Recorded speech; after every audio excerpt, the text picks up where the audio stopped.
அண்மை செய்தி. நடுக்கடலில் சிக்கி தவிக்கும் கடலூர் மாவட்ட மீனவர்களை மீட்பதற்காக ஹெலிகாப்டர் ஆனது விரைகிறது. மீனவர்களை மீட்க சென்னையில் இருந்து கடலோர காவல்படைக்கு சொந்தமான ஹெலிகாப்டர் ஆனது சென்றிருக்கிறது. இதனை அண்மை செய்தியாக பார்த்து வருகிறோம். கடல் கடும் சீற்றமாக இருப்பதால் படகு அல்லது ஹெலிகாப்டர் மூலமாக மீட்க திட்டமிட்டு வரக்கூடிய நிலையில் கடலோர காவல்படைக்கு சொந்தமான ஹெலிகாப்டர் ஆனது மீனவர்களை மீட்பதற்காக விரைகிறது. இதனை அண்மை செய்தியாக பார்த்து வருகிறோம்.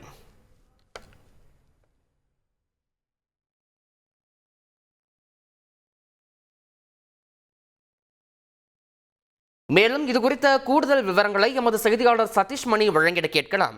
சதீஷ்மணி, வணக்கம். தற்போது நடுக்கடலில் மீனவர்கள் எத்தனை பேர் சிக்கி தவிக்கின்றனர்? அவர்களை மீட்பதற்கு எந்த மாதிரியான நடவடிக்கைகள் மேற்கொள்ளப்பட்டிருக்கின்றன? முழு விவரம் சதீஷ்மணி. கடலூர் மாவட்டம் தோணிக்கால் துறைமுகத்திலிருந்து நேற்று காலை தொடர்ந்து வானிலை அறிவிப்பு முன்னெச்சரிக்கை அறிவிப்பு தொடர்ந்து கடலில் வீசப்பட்டிருந்த மீன் வலைகளை மீனவர்கள் 2 படகுகள் மூலமாக எடுக்க சென்றிருக்கின்றனர். அப்போது கடல் சீற்றத்தின் காரணமாக அவர்கள் சென்ற 2 படகுகளில் ஒன்று கவிழ்ந்து விபத்துக்குள்ளாயிருக்கிறது. இதனைத் தொடர்ந்து மற்றொரு படகில் கிட்டத்தட்ட 6 முதல் 10 மீனவர்கள் அந்த படகு மூலமாக அருகில் உள்ள, அதாவது நடுக்கடலில் அமைந்திருக்கிற ஒரு தொழிற்சாலையில் சென்று தஞ்சம் அடைந்திருக்கிறார்கள்.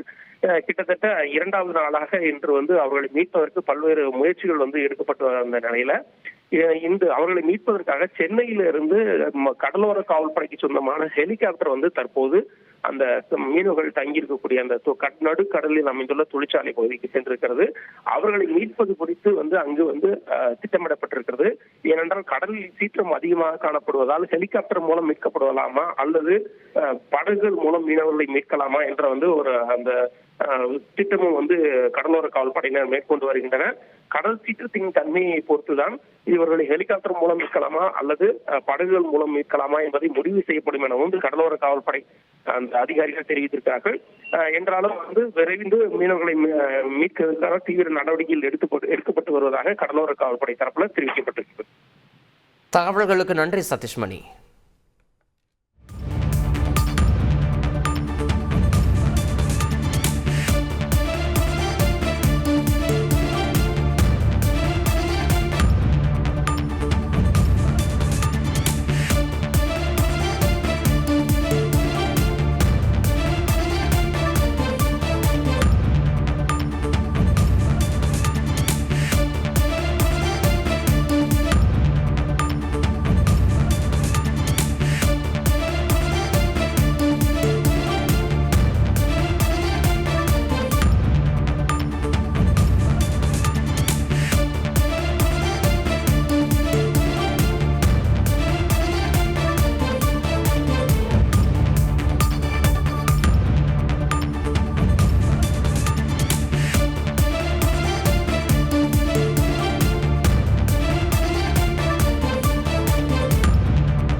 ஹெலிகாப்டர் மூலமாக ஒவ்வொரு மீனவர்களாக மீட்கப்பட்டு வருகின்றனர். மேலும் இது தொடர்பான கூடுதல் விவரங்களை செய்தியாளர் சதீஷ்மணி வழங்கிட கேட்கலாம்.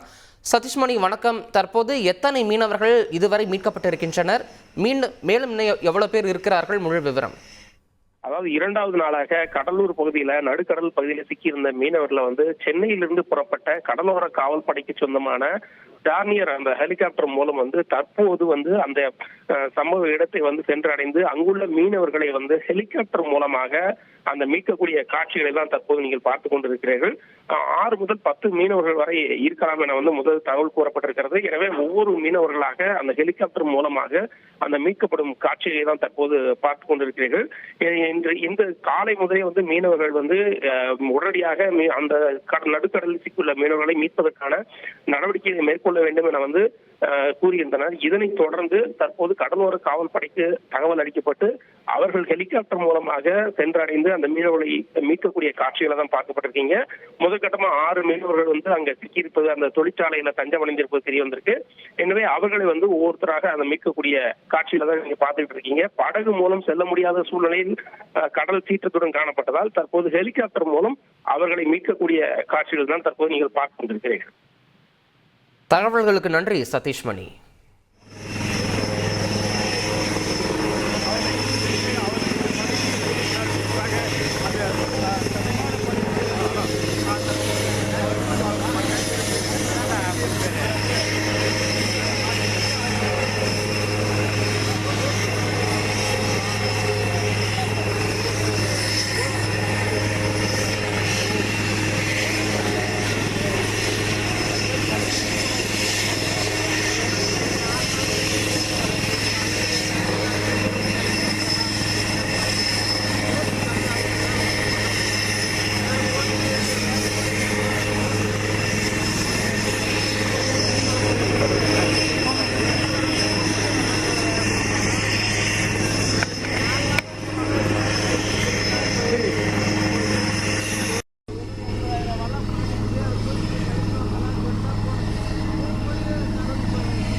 மேலும் விவரங்களை சதீஷ்மணியிடம் கேட்டு பெறலாம். சதீஷ்மணி, தற்போது நிலை என்ன? நடுக்கடலில் சிக்கி தவித்த மீனவர்கள் அனைவரும் கரைக்கு திரும்பி விட்டனரா? முழு விவரம். நடுக்கடலில் சிக்கியிருந்த 6 மீனவர்களில் கடலோர காவல்படைக்கு சொந்தமான அந்த டார்னியர் ஹெலிகாப்டர் மூலமாக 3 மீனவர்களை மீட்டு அவர்கள் தற்போது கரை பகுதிக்கு பத்திரமாக கொண்டு வரப்பட்டிருக்கார்கள். அந்த காட்சியை தான் நீங்க பார்க்கறீங்க. ஹெலிகாப்டர் மூலமாகவே மீட்டு கரைக்கு கொண்டதற்கான நடவடிக்கையில் அவர்கள் ஈடுபட்டிருக்கிறார்கள். மொத்தத்தில் 6 மீனவர்களில் இரண்டாவது நாளாக நடுக்கடலில் சிக்கி தவித்த 3 மீனவர்கள் ஹெலிகாப்டர் மூலமாக கரைக்கு பத்திரமாக அழைத்து வரப்பட்டிருக்கிறார்கள். தொடர்ந்து மீதமுள்ள மீனவர்களை மீட்கும் பணியிலும் கடலோர காவல்படைக்கு சொந்தமான ஹெலிகாப்டர் ஈடுபட்டு வருகிறது. நீங்க ஒரு மூத்தவரா இருக்கீங்க, பல நாளா அனுபவம் உள்ளவர், ஏன் அங்க மாதிரி சமயத்துல போனீங்க?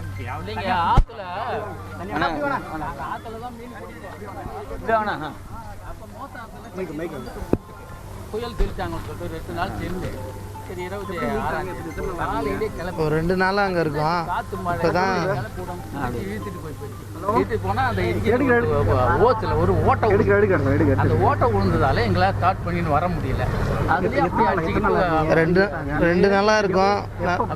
போய் அந்த நாங்க ஒரு 2 நாள் முன்ன கடலுக்கு காலையில போனோம் 5 மணிக்கு. அது ஒரு 4 நாள் முன்ன போட்டிருந்த வலை, அதை போய் சரி கிளப்பிட்டு வந்தலாம் அப்படி சொல்லிட்டு காலையில போனோம். போனதால அது கொஞ்சம் கடலு கிளப்பி முடியறதுக்குள்ளேயே இன்ஜின் ஃபால்ட் ஆயிடுச்சு. சரி அவங்க ஆளை எல்லாரையும் நம்ம ஏற்றிக்கிட்டு நம்ம போட்டில் ஏற்றிட்டு கரையை போயிடலான்னு பார்க்கும்போது கடல் ரொம்ப ரஃப் ஆயிடுச்சு, ஒன்றும் பண்ண முடியல. சரி மீறி போனால் உயிர் போட போய் சொல்லிட்டு அதால் இங்கே வந்துட்டோம் நாங்கள். இங்கே வந்து இருந்தோம் நல்லபடியாக பார்த்துக்கிட்டாங்க. கடல் சீட்டு சமயத்துல போவீங்களாங்க? உணவெல்லாம் கொடுத்தாங்க? போக மாட்டாங்க. அதெல்லாம் நல்லபடியாக பார்த்துக்கிட்டாங்க. எந்த பிரச்சனையும் மீன் தைக்கால் கிராமம்னா 6 தான். அது எங்களுக்கு 6 தான் விட்டாங்க. தமிழ் வேணும். ஏதோ ஒரு ஆசைப்பட்டு படியில் போட்டப்போ இழுத்துட்டு போயிட்டாங்க. ஒரு போட் செல்ல மாட்டோம் என்று சொல்லக்கூடிய அளவுக்கு அவர்கள் ஆபத்தில் சிக்கியிருந்து தற்போது மீட்கப்பட்டிருக்காங்க. நீங்க போனீங்க, நீங்க அந்த 2 நாளா எப்படி இருந்தீங்க? அந்த உணவுலாம் கிடைக்கும். ஐயா அப்படி வாங்க. ஐயா அங்கே போங்க. இப்படி அங்கே வாங்க போங்க. நல்லா நாங்கள் ஆற்றுல தாங்க தொழில் பண்ணோம். தைக்கால் தோண்டுகிற கிராமமே. அப்போ அந்த ஆற்று படிவாயில் ஒரு வலையை வந்து 2 நாளைக்கு முன்னே போட்டோம். எங்கள் கிராமம் வந்து தைக்கால் தோண்டுறோம். ஆற்றுல பிழைக்கிறவங்க தான் நாங்கள். பெரிய ஆறு அது ஆற்று வாயில் வந்து முனையில் நாங்கள் போட்டோம். அப்போ புயல்லாம் எடுக்கலை. அப்போ அதை போட்ட பிறகு நாங்கள் வீட்டுக்கு வந்துடுவோம். 2 நாள் சென்று புயல் சொல்லிட்டாங்கன்றதால பொறுமையாக கிளம்பணும். 26ஆம் தேதி போய் காலையிலே போனோம் 6 மணிக்கு. அப்போ போகும்போது அந்த வலையை தொட்ட முடியல. காற்று புயல் வேகமாக இருந்தது. அப்படியே அந்த வாரம் போய்கிட்டே இருந்து போச்சு. நாங்களும் உள்ளே பூர முடியல. என்ஜின் வலையை இன்ஜினை எடுத்துக்கிட்டு அப்படியே கடல் மேலே போனோம். 2 போட்டு போகிறோம்ல, அது ஒரு போட்டு என்ன ஆகி போச்சு, ஆயில் பொத்த விழுந்ததால் அதை வந்து நங்கரம் போட்டோம். அப்புறம் எல்லா ஆளும் ஒரே போட்டில் ஏறிக்கிட்டு இப்படியாவது கரைச்சத்தில் போக முடியல, நெருங்க முடியல மோத்தாட்டியே. அப்புறம் என்னாச்சு, எல்லாம் டீசல் ஆகி போச்சு. அப்படியே அடிச்சுக்கிட்டு போகுது. தர போச்சு. கப்பக்கிட்ட போய் அந்த அந்த பாலத்தை மெதுவாக பிடிச்சி 6 பேரும் ஏறினோம். ஏறினோடனே போட்டு அங்கேயே அடிபட்டு உள்ள. இதுதான் நடந்தது. அதன் பிறகு கம்பெனி மேலே ஏறினோம். அவங்க டீ போட்டு கொடுத்தாங்க. அப்புறம் சாப்பாடு ஆக்கி போட்டாங்க, பருப்பு சாப்பாடு. அப்புறம் இன்னைக்கு காலையில் கஞ்சி போட்டாங்க. இப்போ பருப்பு சாப்பாடு ஆக்கி போட்டாங்க. சாப்பிட்டு உட்காந்துருந்தோம். டிவிலாம் கேட்டாங்க, இது மாதிரி லாஞ்செல்லாம் அனுப்ப மாட்டாங்க. அப்படி சரி சென்று வரும்போது ஒன்லி இது மாதிரி வந்தால் தான் போக முடியும்னு நான் எல்லா டிவிக்கும் சொன்னேன். நான் அவ்வளோதான். பேர் சாமிதுரை. தம்பி நீங்க இதுக்கப்புறம்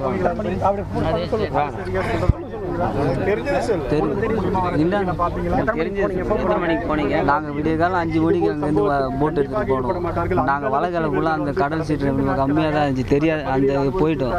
அங்கே மேலே போகல என்னமா போயிடுச்சு, கடல் அதிகமானதால் எப்படிமா அந்த அலை அதிகமாக வந்துக்கினே இருந்துச்சு. அதுக்கப்புறம் அந்த 2 நாங்கள் ஒரு போட்டு ஒரு டீமாக இருந்தோம், அவங்க ஒரு போட்டு. இப்படி அந்த அவங்க இன்னொரு போட்டு இருந்தாங்கல்ல, அந்த போட்டில் உள்ள இந்த ஓஸ் கட்டாகி போச்சு. அந்த போட்டை எடுத்து ட்ரை பண்ணி நாங்கள் கரை வரலாம் பார்த்தோம். 2 தடவை ட்ரை பண்ணோம், முடியல. 3ஆவது தடவை இந்த போட்டு இதில் நாங்கள் இந்த போட்டு ஆங்கர் வச்சுட்டு அதில் ஏறிட்டோம். ஏறக்குள்ளே என்ன ஆச்சுன்னா அந்த போட்டில் டீசல் கிடையாது. அந்த டீசலில் அலைஞ்சிக்கினே போச்சு. அலைஞ்சிக்கினே எட்ட போகல. இங்கே கிட்ட வந்தவொடனே இந்த ஃபைல் தெரிஞ்சு.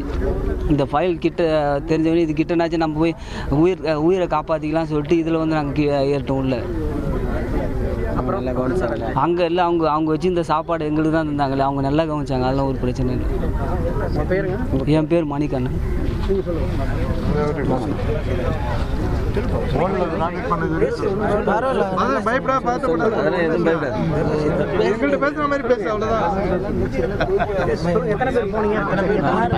சாப்பாடு டீலாம் நல்லா தந்தாங்க.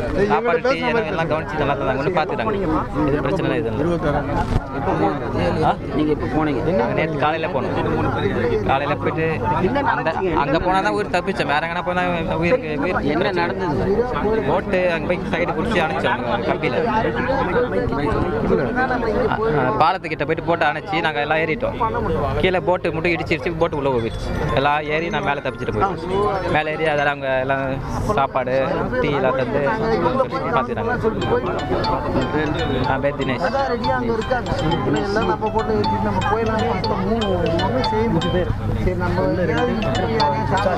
ஆறு பேர் சார். 2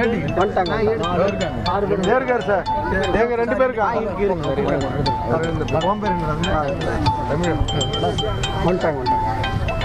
சொல்லுங்க என்ன நடந்தது. நான் சொல்லிட்டேன். இது வேற இன்னொருத்தர் இல்லை ஸோ நான் இது வேற டிவியா? இது வேற டிவி. மேலும் இது தொடர்பான கூடுதல் விவரங்களோடு இணைகிறார் எமது செய்தியாளர் தேவநாதன். தேவநாதன் வணக்கம். தற்போதைய நிலை என்ன, உங்களுடைய தகவல்? கடலூர் மாவட்டம் தைக்கால் தோணித்துறையை சேர்ந்த மீனவர்கள் 3 பேர் தங்களது வலைகளை கடலில் விட்டு வந்தனர். அந்த வலைகளை எடுப்பதற்காக நேற்று காலை அவர்கள் படகு மூலம் அங்கு சென்றுள்ளார்கள். அப்போது பார்த்தோம் அப்படின்னா கடல் சீற்றம் காரணமாக அவர்களுடைய படகு திடீரென கவிழ்ந்து விபத்துக்குள்ளானது. இதில் 3 பேரையும் சிக்கி தவிப்பதை பார்த்த தமிழ்வாணன் என்பவர் தன்னுடைய படகு மூலம் இவர்கள் 3 பேரையும் மீட்கின்றார். இவர்கள் 3 பேரையும் மீட்டு அவர் கரை திரும்ப முற்பட்ட போது அங்கு தொடர்ந்து கடல் சீற்றம் இருந்தது. கடல் சீற்றம் தொடர்வதன் காரணமாக அவர்கள் கரை திரும்ப முடியாது என்பதால் கடலிலேயே உள்ள ஜட்டி எனப்படும் சிறிய இறங்கு தளம், ஒரு தொழிற்சாலை, அதாவது சிப்காட்டில் உள்ள தொழிற்சாலையின் இறங்கு தளம் உள்ளது. அந்த இறங்கு தளத்திற்கு பாதுகாப்பாக அவர்கள் சென்று விட்டார்கள். பாதுகாப்பாக அவர்கள் அங்கு சென்ற பிறகு தமிழ்வாணனின் படகும் அந்த அந்த அந்த சிறிய துறைமுகத்தில் மோதி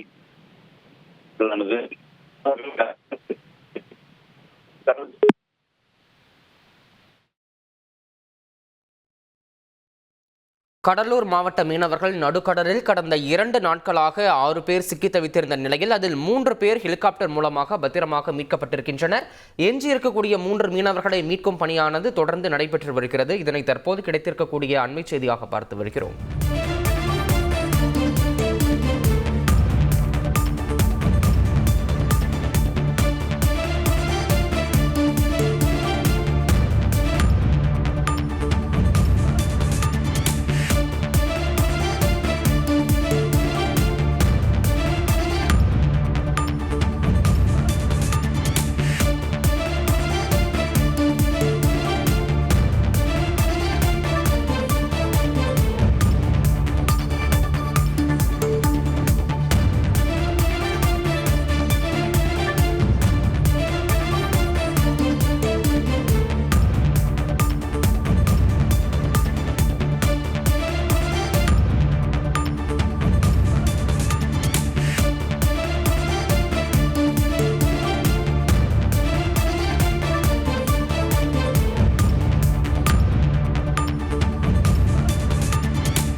நடுக்கடலில் சிக்கி தவித்த 6 மீனவர்களும் ஹெலிகாப்டர் மூலமாக பத்திரமாக மீட்கப்பட்டிருக்கின்றனர். இதனை அண்மை செய்தியாக பார்த்து வருகிறோம். அதாவது மீன்வளத்துறை மூலயமா நாங்கள் கடலில் புயல் வரப்போது யாரும் போகாதீங்கன்னு சொல்லி 21ஆம் அறிவித்திருந்தோம். அதை மீறி தாய்க்கால் தொழில்துறையை சேர்ந்த ஒரு 6 மீனவர்கள் கடலுக்கு மீன் பிடிக்க போகும்போது படகு விபத்து ஏற்பட்டு கவிழ்ந்துருச்சு. அவங்க இந்த பக்கத்தில் இருந்த நம்ம அந்த சித்திரப்பட்ட பக்கத்தில் இருக்கிற இந்த தனியார் கம்பெனிக்கு சொந்தமான இதில் இப்போ தங்கியிருந்தாங்க. அது நம்ம அரசுக்கு தெரிவித்து அவங்கள உயிரினம் பாதுகாப்பாக மீட்டுக்கணும் அப்படிங்கிறதுக்காக தெரிவிச்சிருந்தோம். அதுக்கு மாவட்ட நிர்வாகம் நிறைய உதவி செய்து அவங்களுக்கு உடனடியாக அந்த ஹெலிகாப்டர் ஏற்பாடு செய்து அவங்க 6 பேரையும் மீட்டாச்சு. இனி வரும் காலங்களில் மீனவர்களும் அரசு தெரிவிக்கும் அந்த அறிவிப்பெல்லாம் ஸ்ட்ரிக்டாக ஃபாலோ பண்ணணும்னு கேட்டுக்கிறேன். இருக்குங்க சார், அனுப்பிடுறேங்க சார்.